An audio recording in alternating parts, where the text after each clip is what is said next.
Chapter 3 The Spear Gambling 1. The Tuchuk I might have slain with a cast of the heavy Korean war spear. The others would have had free play with their lances. I might have thrown myself to the ground, as the Lari hunters from R, once their weapon is cast, covering myself with the shield.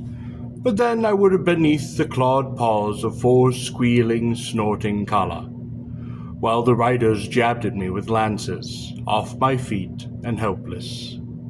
So gambling all on the respect of the wagon peoples for the courage of men, I made no move to defend myself.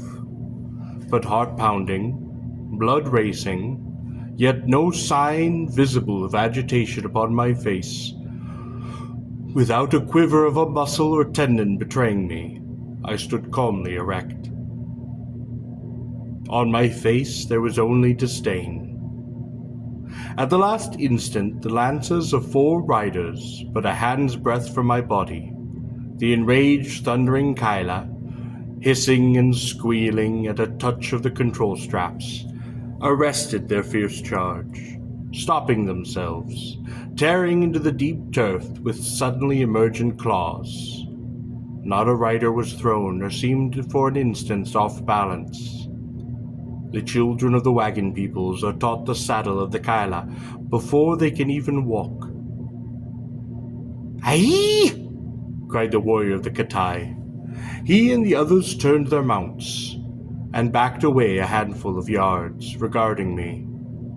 I had not moved.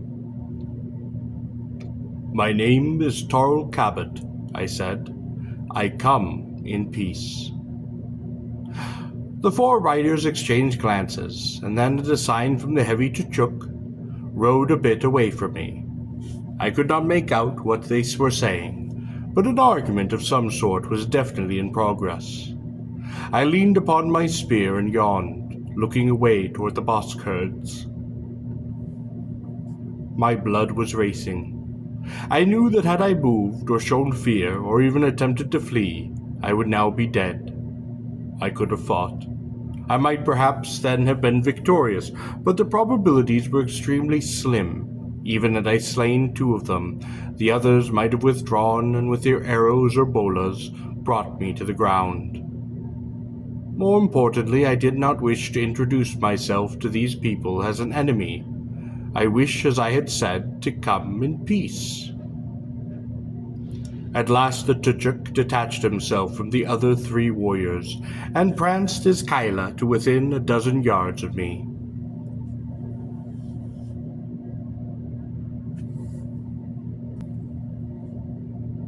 "You are a stranger," he said. "I come in peace to the wagon peoples," I said. "You wear no insignia on your shield," he said. "You are outlaw." I did not respond. I was entitled to wear the marks of the city of Koroba, the Towers of the Morning, but I had not done so. Once, long ago, Koroba and R had turned the invasions of the united wagon peoples from the north, and the memories of these things, stinging still in the honest songs of camp skalds, would rankle in the craws of such a fierce and proud peoples. I did not wish to present myself to them as an enemy. "What was your city?" he demanded. But to such a question, as a warrior of Koroba, I could not but respond. "I am of Koroba," I said. "You have heard of her." The Tuchuk's face tightened, but then he grinned. "I have heard sing of Koroba," he said. I did not reply to him. He turned to his fellows. "A Koroban!" he cried. The men moved on their mounts, restless, eagerly said something to one another. "We turned you back," I said. "What is your business with the wagon peoples?" demanded the Tuchuk. Here I paused. What could I tell him? Surely here in this matter I must bide my time. "You see, there is no insignia upon my shield or tunic." He nodded. "You are a fool, to flee to the wagon peoples." I had now led him to believe that I was indeed an outlaw, a fugitive, He threw back his head and laughed. He slapped his thigh. A Koroban, and he flies to the Vagan peoples. Tears of mirth ran from the sides of his eyes. You are a fool. Let us fight, I suggested. Angrily, the Tchuk pulled back on the reins of the Kaila, causing it to rear, snarling and pawing at the sky. And willingly would I do so, Korban Sleen. He spit out, Pray thou to peace, kings, that the lance does not fall to me. I did not understand this. And he turned his Kaila, and in a bound or two swung it about in the midst of his fellows. Then the Kassar approached me. Korban, said he, did you not fear our lances? I did, I said. But you did not show your fear, said he. I shrugged. Yet, said he, you tell me you feared. There was wonder in his face. I looked away. That, said the rider, speaks to me of courage. We studied each other for a moment, sizing one another up. Then he said, Though you are a dweller of cities, a vermin of the walls, I think you are not unworthy, and thus I pray the lands will fall to me. He turned his mount back to his fellows. They conferred again for a moment, and then the warrior of the Katai approached, a lithe, strong, proud man, one in whose eyes I could read that he had never lost his saddle, nor turned from a foe. His hand was light on the yellow bow, strong, taut, but no arrow was set to the string. Where are your men? He asked. I am alone, I said. The warrior stood in the stirrups, shading his eyes. Why have you come to spy? He asked. I am not a spy, I said. You are hired by Torians, he said. No, I responded. You are a stranger, he said. I come in peace, I said. Have you heard, he asked, that the Vagan people slay strangers? Yes, I replied. I have heard that. It is true, he said, and he turned his mount back to his fellows. Last to approach me was the warrior of the Paravishi, with his hood and his cape of white fur, and the glistening broad necklace of precious stones encircling his throat. He pointed to the necklace. It is beautiful, is it not? He asked. Yes, I said. It will buy 10 bosks, said he. 20 wagons covered with golden cloth, 100 she-slaves from Turia. I looked away. Do you not covet the stones? He prodded. These riches? No, I said. Anger crossed on his face. You may have them, he said. What must I do? I asked. Slay me, he laughed. I looked at him steadily. They are probably false stones, I said. Amber droplets, pearls of the Basque soap, polished shell of timber clam, glass-colored and cut in R for trade with ignorant southern people.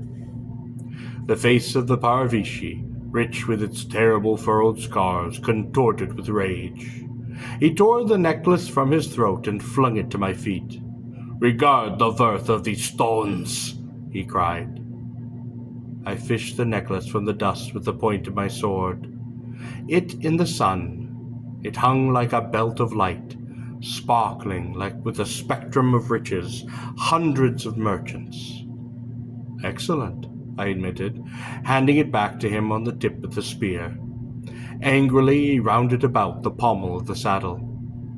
But I am of the caste of warriors, I said, of a high city, and we do not stain our spears for the stones of men, not even such stones as these. The Paravashi was speechless. You dare to tempt me? I said, feigning anger, as if I were the caste of assassins or a common thief with his dagger in the night. I frowned at him. Beware, lest I take your words as insult. The Paravashi, in his cape and hood of white fur, with the priceless necklace wrapped about the pommel of his saddle, sat stiff, not moving, utterly enraged.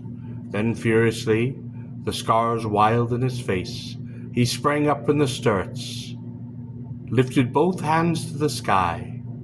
"O spirit of the sky," he cried, "let the lance fall to me, to me!" Then abruptly, furious, he wheeled the Kali and joined the others, whence he turned to regard me. As I watched, the Tchuk took his long, slender lance and thrust it into the ground, point upward. Then slowly the 4 riders began to walk, their mounts about the lance, watching it, right hands free to seize it should it begin to fall. The wind seemed to rise. In their way I knew they were honoring me, that they had respected my stand